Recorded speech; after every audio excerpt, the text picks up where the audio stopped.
ഞാൻ കയറി വന്നപ്പോൾ തന്നെ കുറുപ്പ് സാറിന്റെ മുഖം ശ്രദ്ധിച്ചതാ.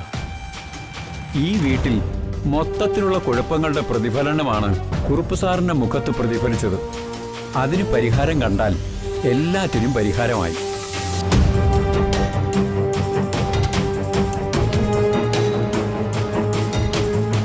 അല്ല, മൊത്തത്തിലുള്ള കുഴപ്പങ്ങളെന്ന് പറഞ്ഞ ഈ വീട്ടിൽ ഒരു പ്രേതാത്മാവിന്റെ സാന്നിധ്യം കാണുന്നുണ്ട്.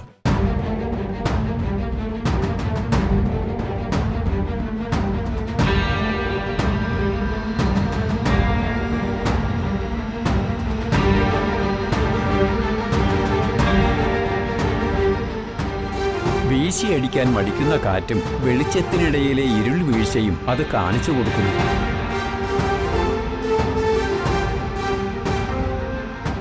എന്തൊക്കെയാ ജ്യോത്സ്യനെ വിളിച്ചു പറയുന്നത്? സത്യം. ചില നിഴലാട്ടങ്ങൾ കൊണ്ടും ചലനങ്ങൾ കൊണ്ടും ആ പ്രേതാത്മാവിന്റെ സാന്നിധ്യം കുറുപ്പ് സാർ അറിയുന്നുമുണ്ട്.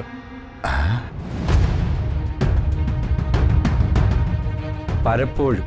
ശരിയല്ലേ കുറുപ്പ് സാറ്? ജ്യോത്സ്യം പറഞ്ഞത് ശരിയാ.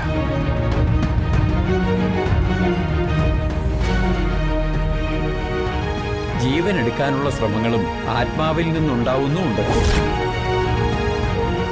ഉണ്ടായി കഴിഞ്ഞു. അതും ശരിയല്ലേ?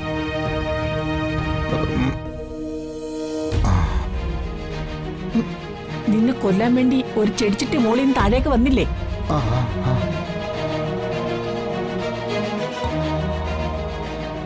ഞാനല്ലേ നിന്നെ പിടിച്ചു മാറ്റിയത്.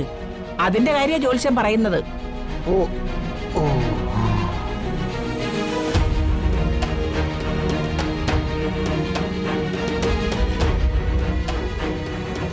ചെടിച്ചെടി താഴോട്ട് പോകുന്നതിന്റെ പിന്നില് പ്രേതാത്മാവൊന്നുമല്ല.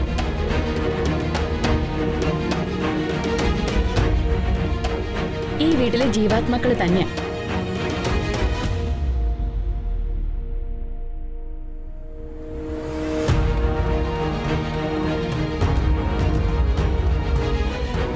ഇവിടെ പ്രേതൊന്നുമില്ല. കുട്ടി, ആരൂഢത്തിൽ കാണുന്ന ചില സൂചനകൾ വെച്ചാണ് ഞാൻ ഫലം പ്രവചിക്കുന്നത്. ചെടിച്ചട്ടിക്ക് പിന്നിൽ ആരോ ആവട്ടെ. കുറുപ്പ് സാറിനെ കൊല്ലാൻ ശ്രമം നടക്കുന്നു എന്ന് പറഞ്ഞത് ശരിയല്ലേ?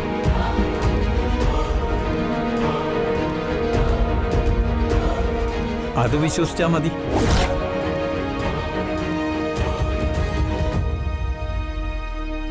പിന്നെ ഒരു കുട്ടിയുടെ സാന്നിധ്യവും കാണുന്നുണ്ട്.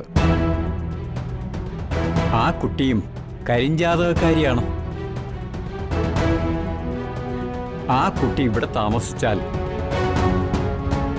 കുറുപ്പ് സാറിന് അപമൃത്യു വരെ സംഭവിക്കാം.